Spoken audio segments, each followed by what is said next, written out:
चाहूं ओ तेरे महलों में मैं इस दिन, तेरे महलों में मैं इस दिन करती रहूं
অশোকালে যমুনার পথে চলেছে। আর এদিকে জগদীশ্বর শ্রী গোবিন্দ সখাবৃন্দর সঙ্গে ধীরবস্ত্র সঙ্গে লই গধূলি ধূসরিত অঙ্গে গৃহের পথে যাত্রা করেছে। পথে হলো মহামিলন,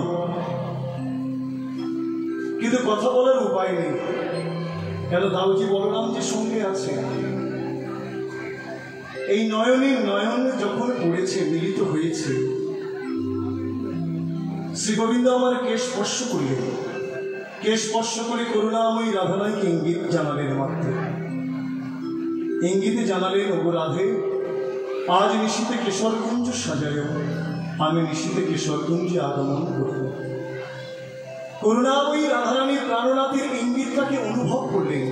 ইঙ্গিত সেই জন্য বোঝে যার সঙ্গে যার ভাব ভালোবাসা থাকে। শ্রীকৃষ্ণ যার সঙ্গে যার ভাব ভালোবাসা থাকে সে যেন প্রাণনাথের ইঙ্গিতটা বুঝতে পারে। তা করুণাময়ী রাধারানী প্রাণনাথের প্রাণবন্ধবের ইঙ্গিতটাকে অনুভব করলেন, সখীদের কাছে প্রকাশ করল। বাদির ঘরে এসেছে, রাত্রি গভীর হয়েছে, একাকিনী বসে আছে। এমন সময় সখীগণ তারাও আগমন করেছে। সখীগণ বললেন, রাধে, রাত্রি তো অধিক হইল রে, এখনো তো প্রাণ মধুর সংকেত বাঁশি বাজল না। কোন কুঞ্জে যাব সেই সংকেত তো পেলাম না, কেমন করে অভিসার করি বলতো। করুণাময়ী রাধারানী এতক্ষণ পরে সখীদের কাছে প্রকাশ করছেন, রবিদারে অভিষেখা, আজকের প্রাণ মধুর সংকেত বাঁশি বাজাবে না। বলে কেন? যমুনার পথে যাওয়ার সময় প্রাণনাথ প্রাণবধূ কেশ স্পর্শ করে ইঙ্গিত করেছিলেন, আমাকে কেশর কুঞ্জ সাজাতে হবে। চল সখী, বিলম্ব না করে আমরা কেশরকুঞ্জে আগমন করি। করুণাময়ী রাধারানীর সখী শোনে কেশরকুঞ্জে চলেছে। পথে যেতে যেতে সখীদের বলছে, সখী, আজকের আমরা প্রাণ ভরে সেবা করব। আসবে আমার মদন চলো কুঞ্জ সাজাই, আসবে আমার মদন চলো কুঞ্জ সাজাই। সখী রে,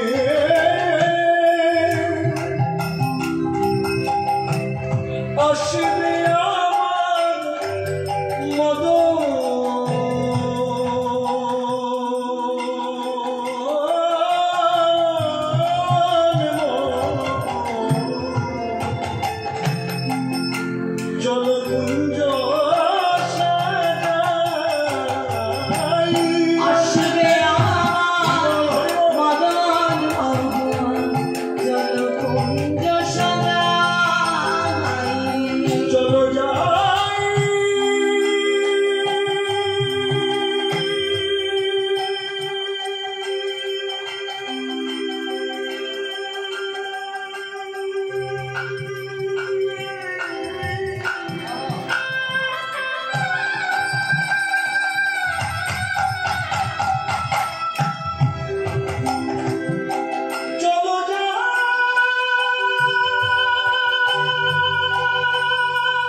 চলো যাই।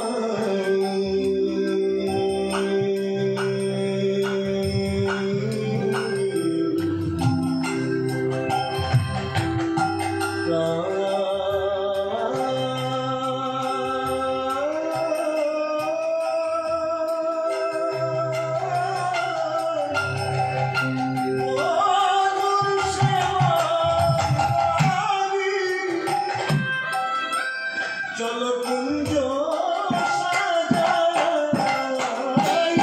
আসবে আমার মদন মোহন। চলো কুঞ্জ সাজাই, আসবে আমার মদন মোহন, চলো কুঞ্জ সাজাই। কুঞ্জ মন্দির হইবে